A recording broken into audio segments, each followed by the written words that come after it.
Good morning. We are live on the Falcons Podcast on Facebook, YouTube, and Twitter. This is the Falcons Podcast. My name is Scott Kennedy. I will be your host along with my co-host over on this side, Nick Kendall. I am in Atlanta with a lot of y'all that are hurting right now, that are angry right now.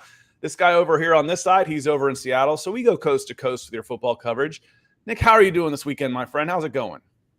Doing pretty well. It was a pretty busy weekend, starting to get Christmas stuff together because we obviously have the baby coming, so it's a little bit slower and everything coming together. And we have Monday Night Football tonight, so it was a good weekend overall. And Iowa advanced 8-2 on the season. Georgia and Alabama looked like who they are destined to be. It was a good weekend overall. Besides the Falcons game. Yeah, the Falcons game, but again, I feel like it gives us a little bit of clarity. Now, in 2020, the year after Dan Quinn should have been fired, they brought him back for another year, and then they started off like 0-7, 1-7, somewhere in there. But I know they started off 0-4. They lost a game that they shouldn't have lost to the Dallas Cowboys, where they had a 99% chance to win. The next week, they lost a game to the Detroit Lions, where they had a 99% chance to win. And I was in charge of content over a group of writers at the time, and I emailed the Atlanta Falcons guys. His name's Terrence Moore. A lot of y'all probably know him. I said, Terrence, write up your coaching candidate list to replace Dan Quinn. Well, we got a note from the Atlanta Falcons saying, really, guys, it's week 4. We're like, yes, really. We've got a job to do. Well, he was gone by week 7, I think, that year. So that's not necessarily what this is. What we're talking about when I titled this the top head coaching candidates, I don't think Arthur Smith is going to be fired in the middle of this year. I think Arthur Smith will get the rest of the year to try and save his job. I think Atlanta Falcons fans have had enough, and we're here for you. We're here to tell you if something is to change, these are the top candidates. Now, I can give you a whole list of reasons. We can go, this won't even take that long. List of reasons why changes should be made, including 4-6 with the league's easiest schedule. The quarterback slate that you have gone against is historically inexperienced and or poor. The scoring offense has gone way down, regressed hugely. They had 70 yards of passing offense with 2 top 10 receivers in the lineup, and they still have 0 plan at quarterback. And for me, that one might be the biggest one, Nick. If I'm looking at a team and my keys to winning are my quarterback play and getting after the quarterback, they've got giant F's on both of those, Nick. And that's the big one is their quarterback play is subpar with no plan of improving it. And they still can't get after the passer. And we're in year 3 of the Arthur Smith and Terry Fontenot regime. Yeah, I mean, to be fair to the pass rush stuff, you are missing your 2 best players on that defensive front in this Arizona game. Grady Jarrett has been a massive loss for this team. Obviously, in hindsight, I mean, even bigger than I thought probably could have been possible. They just look like a completely different defense out there for the most part without him. And Onyemata has been amazing this season for the Falcons, so missing him hurts. As we mentioned many times, the edge rushing for the Falcons, they're just missing dudes. You got a lot of rotational utility kind of guys, but who's somebody that you can count on that can pin their ears back? I don't see that guy on the roster. All the draft picks you've had there have not really shown to be that caliber of pass rushers. The big reason I was like, hey, Chase Young, Montez Sweat, maybe go out there and do something if you want to be that team. But all roads lead back to quarterback. As soon as the Falcons made that move of pulling Ritter and putting in Heineke, it felt panicky to me a little bit. It's been sticking with him. I understand he had the injury and everything like that, but the sticking with him felt panicky. And then, because we already know who Heineke is, and he kind of showed it this week. I mean, completely inept performance, no explosiveness from the game. I mean, that's what you're trying to bring in with Heineke, right? I know. But see, that's the thing. Nick, I've seen some, Heineke wasn't this guy. I'm like, listen, you've got no excuses with the quarterbacks. And frankly, Taylor Heineke's not this bad. 8 for 15 for 55 yards. That is absolutely not who Taylor Heineke is. That comes down to scheme, or you've just flat out missed on your receivers. Because I watched Taylor Heineke come to Atlanta and cut the Atlanta Falcons to shreds with Hollywood Brown. I remember him doing that. And who's their other really good receiver? Terry McLaurin. Mm-hmm. I've watched him do that. He's got 17 games over 200 yards, and he wasn't on pace for 100 in this game. This isn't all on Taylor Heineke any more than it was all on Desmond Ridder. That said, two things can be true at once. They're not the answer at quarterback, and Arthur Smith is not doing a very good job of getting the best out of his offense. Yep, both things probably true. And it's just been a massive disappointment this year. Like you mentioned, the road has been there for you. You have not played many good quarterbacks. When you've played quarterbacks, it's been in unique, odd circumstances where they're probably the worst they would be in that moment in time too in the last 2 weeks. And you come up flat, a team that lacks a killer instinct. And I mean, I can't get over the ineptitude of the explosiveness of the pass game. I mean, 12 for 21 and 2.9 yards per attempt in the pass game. 2.9. I mean, in the run game, that's like, oh man, we stunk running the ball. But hey, it is running. It's not going to be as explosive. You don't get those big chunk plays. 2.9 in the pass. There's probably been 5 games this year where a team averages that low in terms of the per attempt. So I don't know. I mean, when you invested this much in playmakers on the offense, it does come down to scheme and quarterback in the end, but like, my God, how can it be that inefficient? Well, and here's the thing. Where is the Atlanta Falcons? Where were they ranked coming into this Arizona Cardinals game in total offense? Don't look it up. Just, shoot it off the top of your head. What's your gut feel on this? Where were they ranked in total offense coming into this game? I would say about 20th, 22nd. 11. Wow. 11. They are ranked 11th in total offense, and I think they're the only one in the top 15 that is under 20 points per game. Is that you're just saying yards? Yes, just yards. Okay. Just total offense. Scoring offense, they're still way down. Yeah.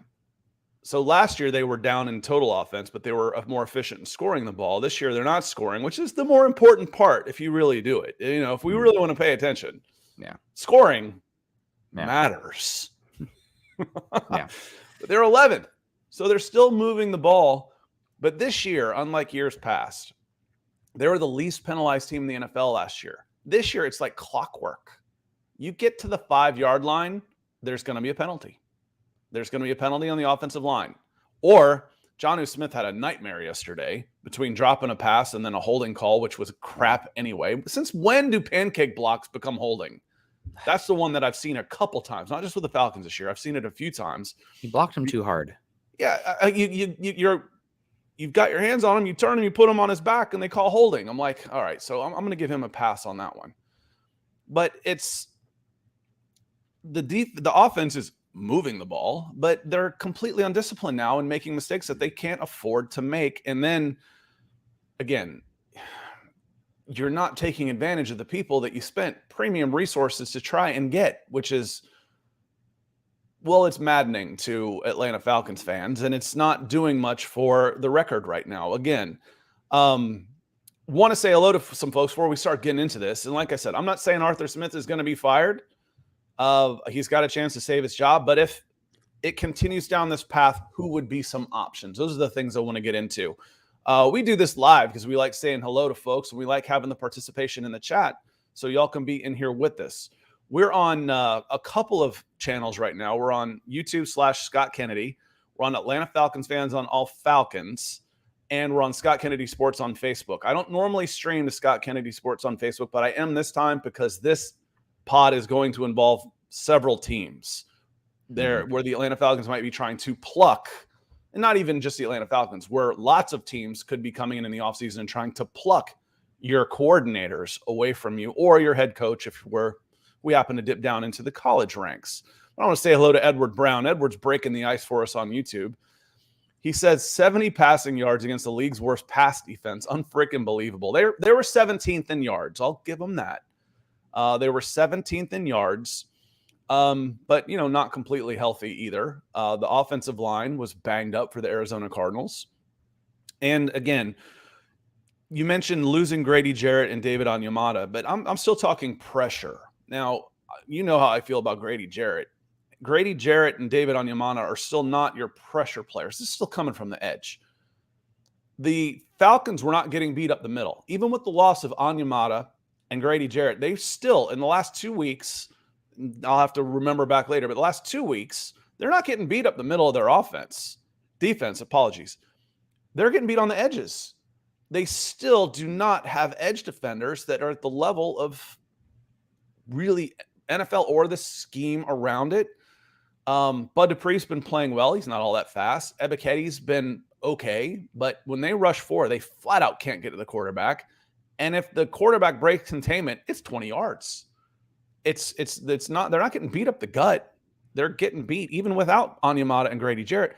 They're getting beat on the edge. And that's been a problem since I was born.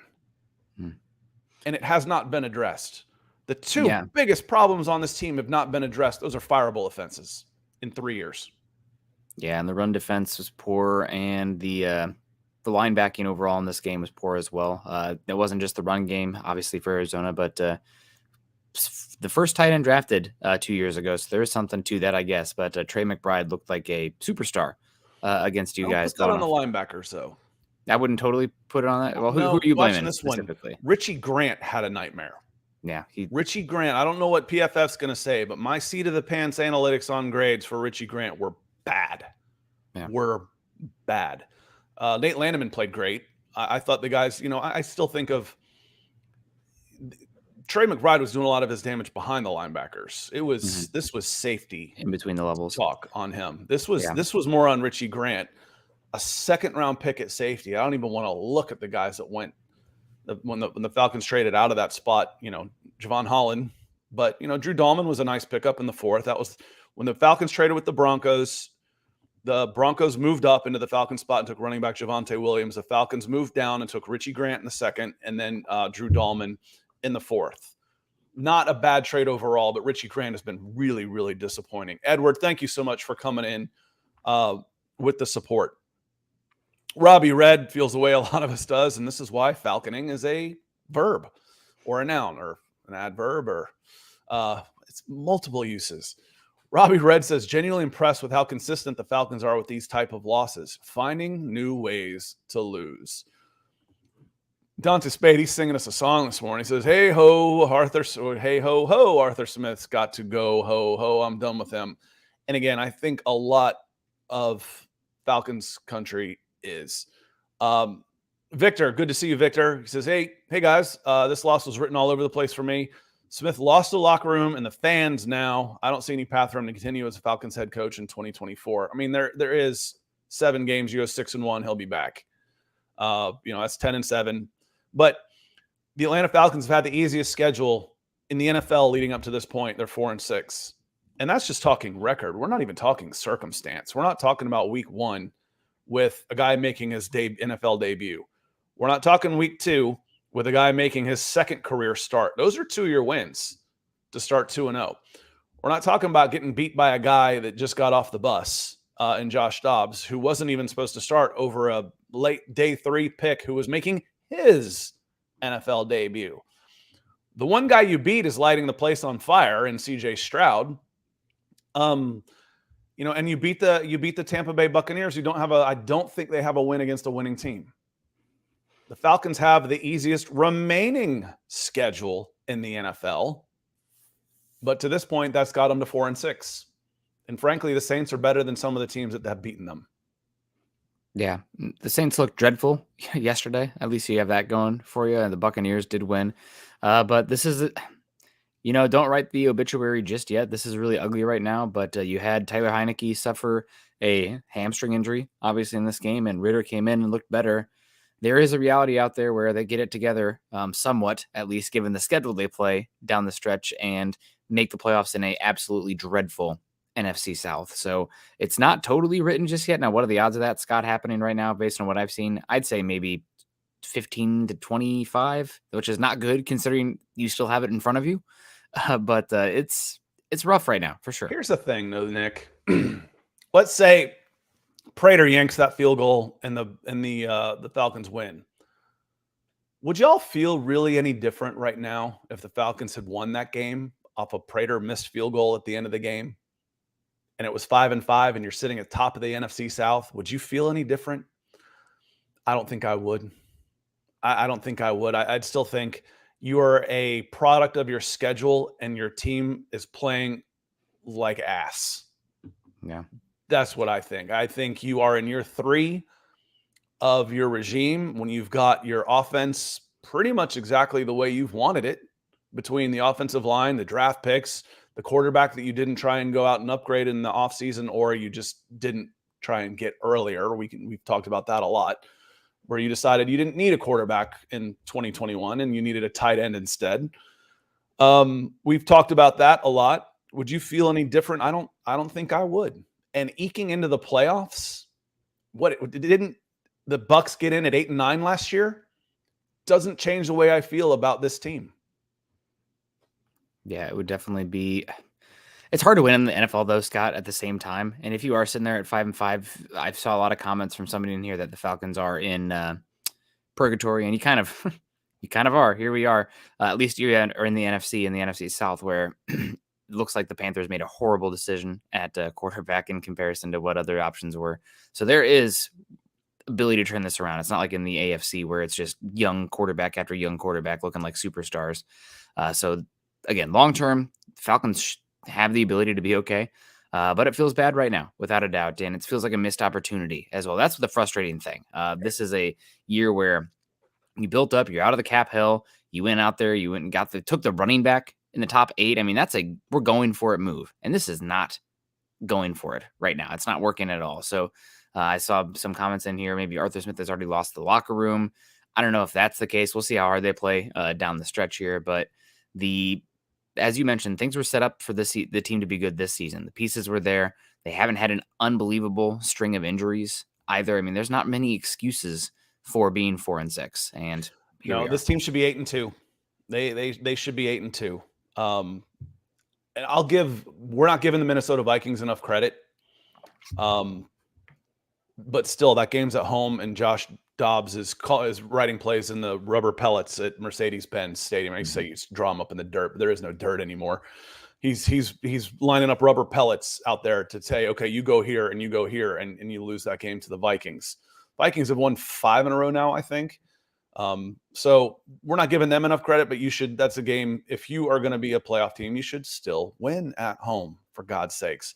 Red Swarm says, happy Monday, fellas, and everyone in the chat. We're improved considerably on the defensive side of the ball and have tried 2 quarterbacks now. I think it's time to try a new head coach. Let's get into that a little bit, Nick. I know one of the first guys on my list is Ben Johnson, the offensive coordinator of the Detroit Lions, and what they've been able to do, knowing how to use their weapons.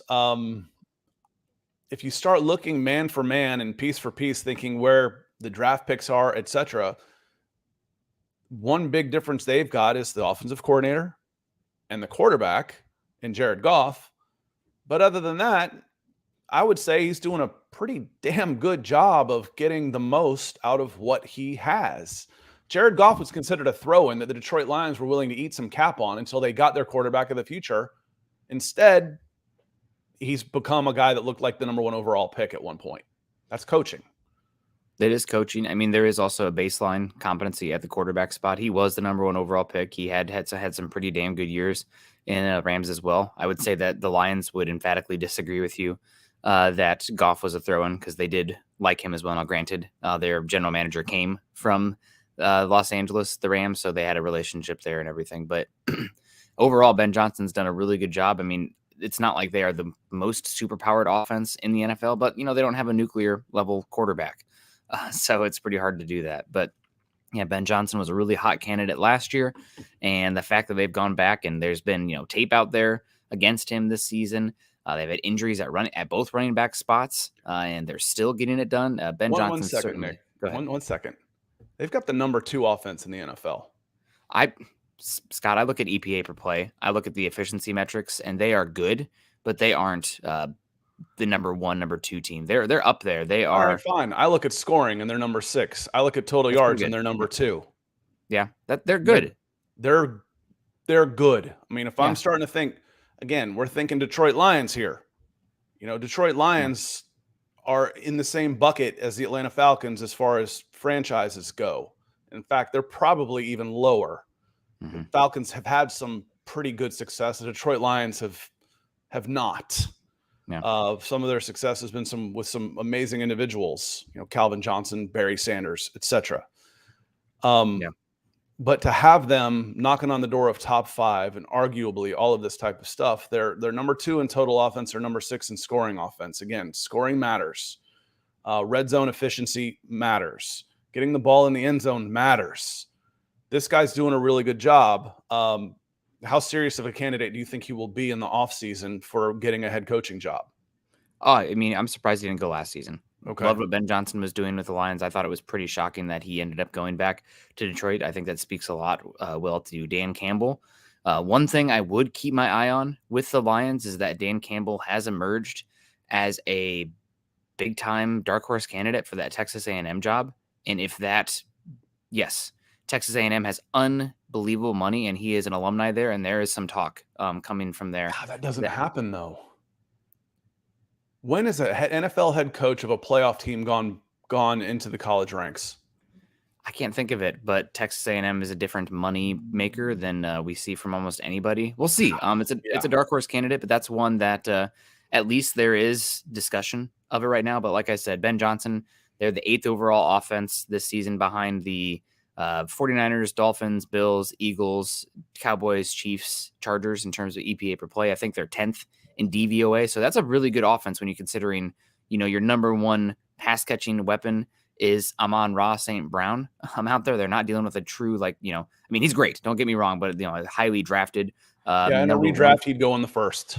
If it was a redraft, yeah. And I liked him more than Michael Pittman in that USC team. But I digress. That's been really good there. The Jahmyr Gibbs, Sam Laporta as well. I mean, it's an offense that has been great. Like you mentioned, Scott, they're similar to the Falcons because it's run through the running backs. They have multiple that they get the best out of. They have a tight end that they drafted pretty high that he looks like the best rookie tight end we've seen in multiple years now, statistically speaking, in Sam Laporta. So, yeah, Ben Johnson has been really good. I don't know. Sorry if I said and they're not a high-power offense. I don't think they're a number one in terms of the efficiency out there. I've in a head-to-head, am I taking, the 49ers over them? Yeah. Am I taking the Eagles over them? Yeah. But those are teams that have, And the Dolphins are kind of in a different level. Yeah.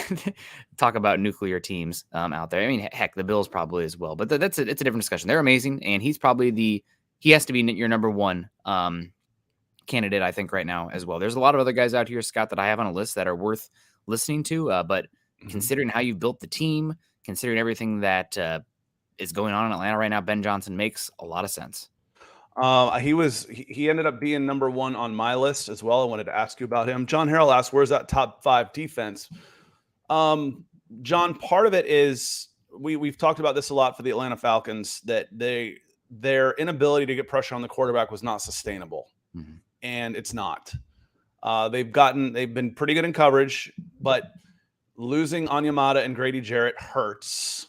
They force double teams and free up, but they were not getting pressure on the quarterback without blitzing. That's not sustainable in the NFL. Professional quarterbacks will cut you to shreds.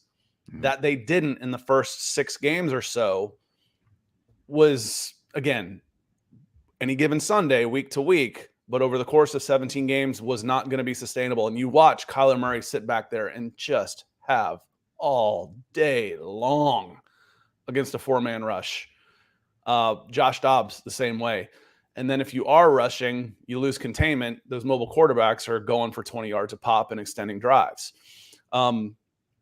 It was worse than even it looked on the Falcons yesterday. Their first 4 drives were 3 and out, touchdown, 3 and out. Okay, that's not so bad. Those 2 touchdown drives were extended on defensive penalties on 3rd down, or else they would have been punts. That's the Arizona Cardinals being the Arizona Cardinals. Those are bad football teams. The offense was even worse than we might actually think on that. I've got a list here, but who would you say would be, another guy that you would look at as far as head coaching candidates next year? Well, I saw some comments in here. Did want to give a shout out to Shane M talking about the Kyle Shanahan tree, and there are multiple. I think somebody else brought up the Kyle Shanahan tree as well, but there are multiple Kyle Shanahan disciples. And while it always does make me a little nervous if you're copying the flavor of the year in terms of the Shanahan offense, because once somebody kind of figures out something going on there, then it's much easier to prepare for you, right? You're not a tendency breaker kind of team, but what the Kyle Shanahan offense has done in the league is hard to ignore. And some of your best years of the Falcons offensively were the Kyle Shanahan offense, literally. Guys, I have two names here that are worth monitoring in terms of the Kyle Shanahan tree. One is a little early, but it's been so hot that you have to at least consider him in Bobby Slowick for the Houston Texans. What he's done opening up that team, Nico Collins, Tank Dell, Dalton Schultz at that team. And obviously CJ Stroud, they look great. How much of it is the quarterback? How much of it is CJ? Hard to say, but Bobby Slowick has been awesome in Houston so far, and he's worth a sniff. I think when you're talking about a rookie quarterback, you can split it up a little bit. We're not talking about a 15-year veteran that keeps getting Josh McDaniels and Charlie Weiss hired. Yeah. We're talking about a rookie, and making any rookie quarterback get comfortable and have the success that CJ Stroud has been having is also coaching. I have Slowick on my list. He's 36 years old with the Houston Texans. This is a guy, speaking of dark horses, who did spend a little time in Georgia and won some hardware down here. Todd Monken, 57-year-old offensive coordinator for the Baltimore Ravens. They are having a terrific year on offense. Lamar Jackson's on pace for an MVP type of year, when the big questions were, do they have enough weapons? They're going to turn a rookie into maybe the rookie of the year. Todd Monken, 57 years old, not necessarily that, 30s guy that you like, but maybe a little bit. Does this feel like the same old to y'all Falcons fans if I were to say Todd Monken, or would you feel like this would be innovative to a certain extent? But I put him on my list. Yeah, he's been awesome. He's won in multiple spots now. He was on my list as well. Obviously had some good years out there with Tampa Bay, and then ended up in the NFL rank or college ranks and did a lot of good things at Georgia, and looks to be a really good marriage there with Lamar Jackson right now. I would be curious what his market is like this season, given his age and given how unbelievable that defense is on the other side of the ball at Baltimore, which brings me to my next guy, and Mike McDonald. I know that offense is, you pretty much have to have the offense in the NFL, but we've had a defensive renaissance this season. I think we've gone over the numbers in here too, Scott. Passing EPA is down 25 years low. Scoring's down 25 years low. Explosive plays from the offense are down 25 years low. Red zone offense conversion rate is like at a 15-year low in the NFL. And a big reason that defenses have been so good, a lot of it has to do with the Vic Fangio, too deep safety, disguising the coverage, declaring after the snap. But some of it does have to do with what teams are doing with pressure up front, and nobody is leading that front more so than Mike McDonald with Baltimore. He's taking a lot of great athletes, don't get me wrong, but it's not like first-round pick after first-round pick, blue chipper after blue chipper on that defensive line for Baltimore. They're just deep and a lot of different skill sets, and man, they are super versatile and fun and get after it. McDonald's a rising superstar. He was awesome his one season at Michigan as well before he went Harbaugh to Harbaugh, going from Michigan to Baltimore, and he's been unbelievable there. Nobody's doing what he's doing schematically, so I'd keep an eye out for him. I feel like the Falcons will want to go offense. I agree. Is one of the reasons, especially with all the investment they've put on that side of the ball, which is one of the reasons pretty much every guy on my list is offense. But Mike McDonald, I think, is 36 years old. As Angela says, the Baltimore Ravens defensive coordinator, someone to look at. Dante Spates says, and I've seen this before, we need Eric Bieniemy as our head coach. I just don't see the resume there, honestly. The big question coming in for him, he wasn't the quarterback coach in Kansas City. He didn't call plays in Kansas City. It became one of those things like, well, what exactly do you do here? He's getting his first chance, and he needed to. He needed to get out from under Andy Reid's shadow and go into Washington, where he's having some success. Now, I haven't compared it to last year to see, okay, well, yeah, Scott, average is really a big improvement, but that's where that Washington Commanders offense is. It's average. It's dead in the middle in total yards. It's actually well behind, actually not well behind, but it is behind the Atlanta Falcons in total yards. And it's 21.7 in scoring, which is just okay. Now, again, it is the Commanders, I know. So how much improvement do they have year to year? That would be a little more telling to me. But there's other guys that have had more success, including a guy that I put on my list, Brian Johnson, Philadelphia Eagles, who has stepped into Shane Steichen's spot as offensive coordinator. And Steichen is doing a wonderful job over with the Indianapolis Colts. So Brian Johnson I put his picture on the cover of this episode. Philadelphia Eagles, young guy. He's just 36 years old. Is that what you're looking for? Are y'all? Would y'all be interested in youth out there? And then real quick, because we're running short on time, D'Angelo also comes in with a guy that you have to think about here is Jim Harbaugh out of Michigan. Now, he's flirted with the NFL several times, but is he now dug in at Michigan saying us against the world, or is he going to just basically say, I've had enough of this BS. I want to go to the NFL where I don't have to worry about NIL and all of this, the recruiting stuff and getting in trouble for this guy buying this guy a cheeseburger when this quarterback over here is making $10 million. The hypocrisy of the NCAA would grate on my nerves beyond belief if I had the opportunity to jump to the NFL. It's possible that he could make the jump to the NFL. Seems like they've been flirtations for years now. He's a different kind of guy, so not every team is interested in him. I will say that if he does make the jump to the NFL, I do not think it is the Falcons for him. He's been linked a lot with the Chicago Bears if that position does become available. And also another one, I think he does have a personal relationship with the Davis family, so Vegas is a really interesting team as well, where they could pay him a lot of money and set him up pretty nicely there. So we'll see what happens with Harbaugh. If he does become available, he's definitely one that could be an option. I also wanted to just real quick, I hate talking about this stuff, but it is reality. Eric Bieniemy, one of the reasons he hasn't really gotten a shot at the NFL is because there's a litany of background issues with him during his time at CU Boulder. Multiple assault charges, DUIs, also helping in cover-ups with Colorado football players, sexual assaulting women, like a systemic cover-up there at CU with Bieniemy. So he has some ugly stuff in his background is one of the reasons that he hasn't gotten the chance to get that jump. Right. And also I'm trying to keep that separate in case he becomes an option. Because right now I don't think his resume gets in the door. It's not, and that's where I am right now. Yeah. So it's like I'm gonna put that in a box and just say I don't think that's even relevant right now because I don't think he's proven enough in order to become a head coach. I want him to have a little more success as an offensive coordinator first, and I haven't quite seen that. Ray's coming in a little late. As we are getting out of here, and then we will go the full hour on Wednesday where y'all can vent a little bit more. As we're getting out of here, I just want to sum up the 5 guys I had on my list. I had Ben Johnson, offensive coordinator, Detroit Lions. Todd Monken, offensive coordinator, Baltimore Ravens.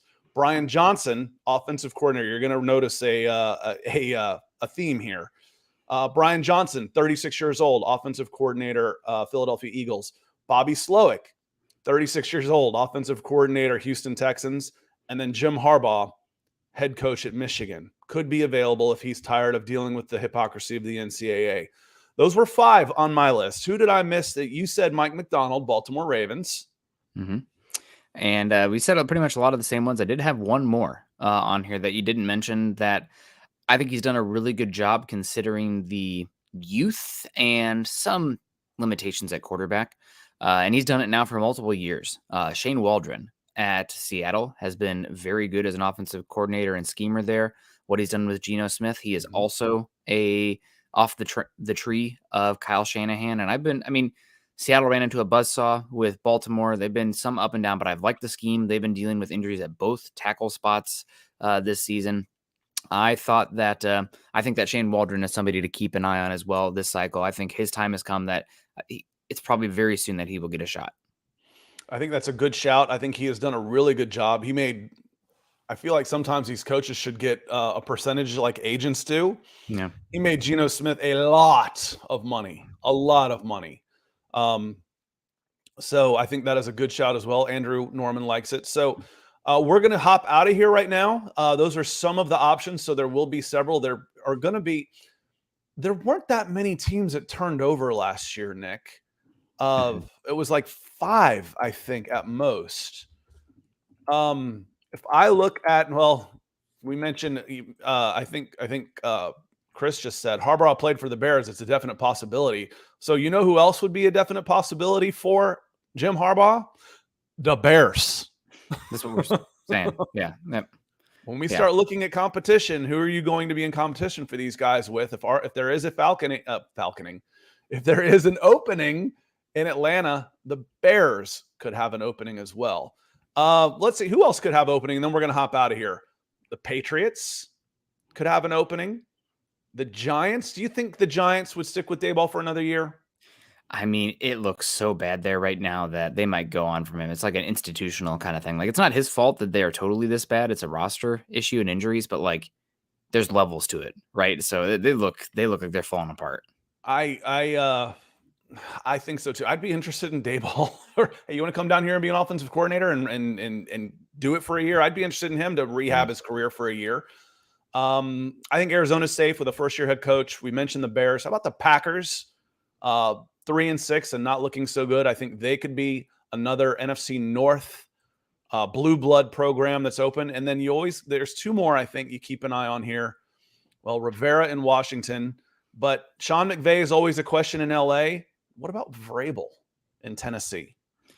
I mean, if him or Belichick become available, you'd have to be at least a little interested there.